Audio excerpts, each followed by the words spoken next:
Could our government force America rendered unarmed without abolishing the Second Amendment? Welcome to Courage and the Constitution. I'm just a guy digging behind the headlines to get to the nuggets of truth.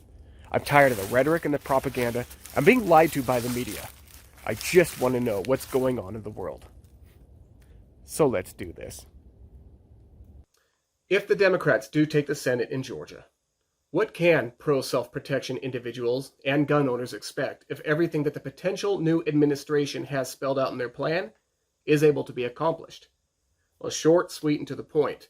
But first, I cannot explain how many times I hear they, whoever they happen to be, they are not coming for your guns.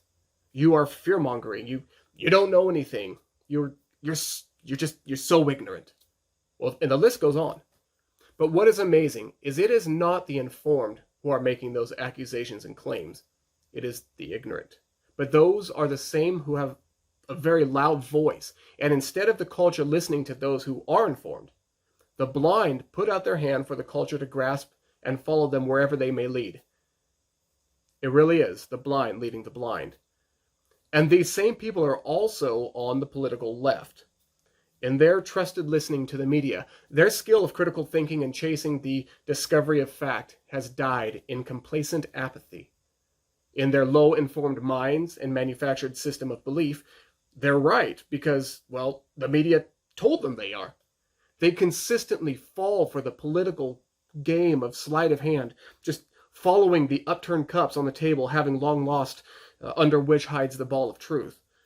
So let's just go ahead and answer our question as to whether or not the government could disarm us without actually abolishing the Second Amendment.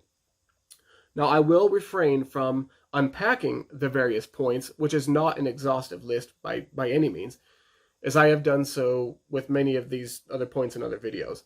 This is just to present an argument. So, let's say these are our Second Amendment rights. Now, the government could close every loophole, cancel online sales, sue the manufacturers out of business by holding them liable if a crime occurs with the use of a tool that they built.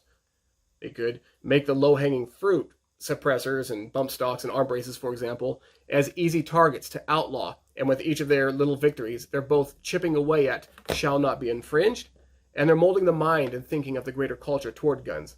Consider people like this woke Santa. What do you want for Christmas?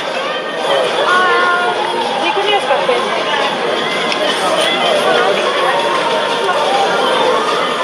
You don't know? Ever what?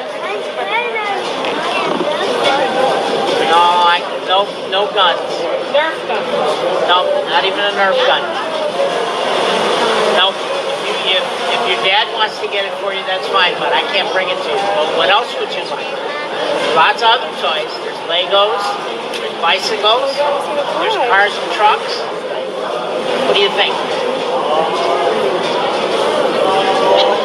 What do you think? Oh, it's okay, buddy. It's okay if your dad... Oh.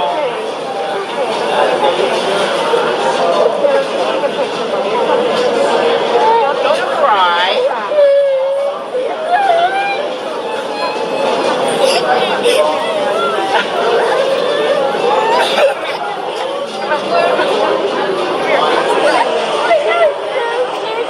Yeah, you'll still get it. It's okay.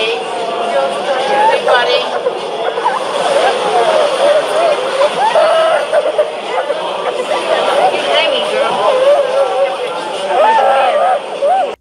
Or consider this child who was suspended from school because someone over Zoom was offended by his toy zombie hunter pistol just sitting in the background. What else could the government do? Well, they could expand the list of who cannot own firearms so the approved demographic continues to shrink.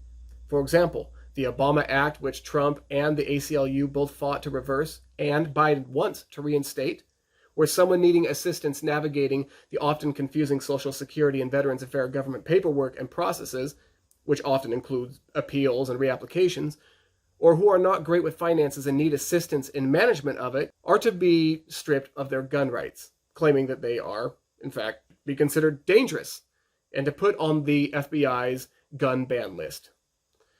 Should they own a gun, then they would be considered a felon. Teach anti-gun education and create a fear-based culture. Even if the gun itself is legal, they can create such challenges and hurdles and costs to have overcome in order to own one. They could create liberal red flag policies, or not outlaw guns per se, like Feinstein did, creating the legislation calling for the turn-in of guns that have even one military characteristic, for example, a trigger.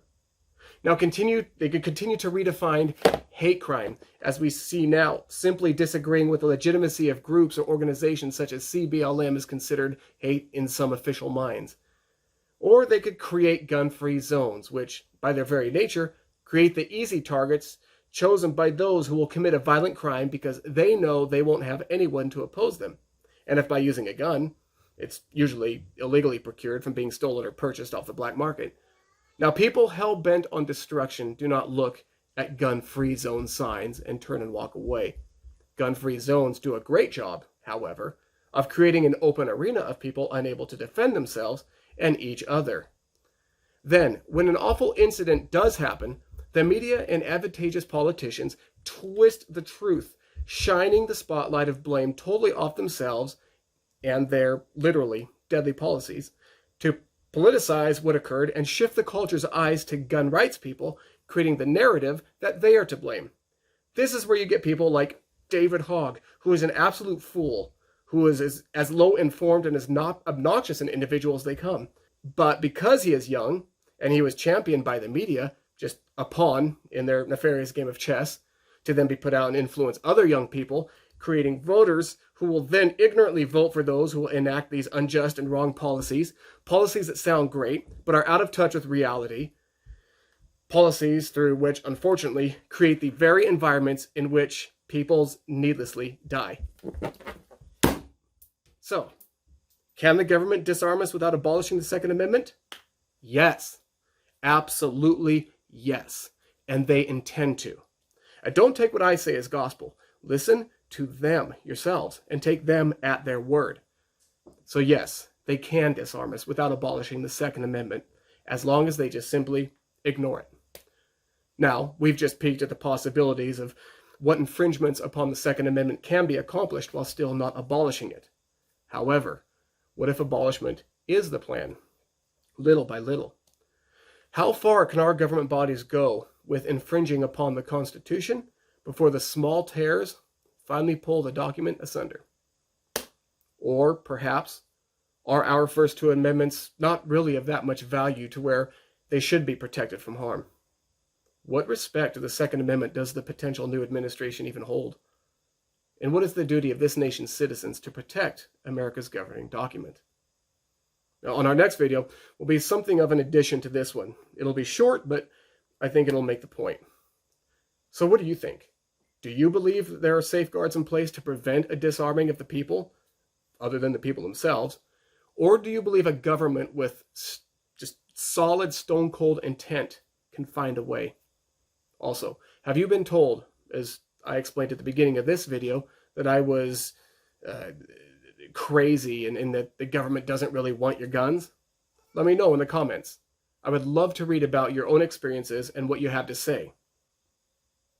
Let me also say, as Americans, the Second Amendment makes it our duty to defend our Constitution.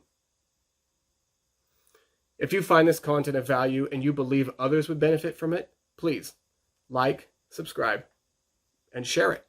It will do a lot to help us all out.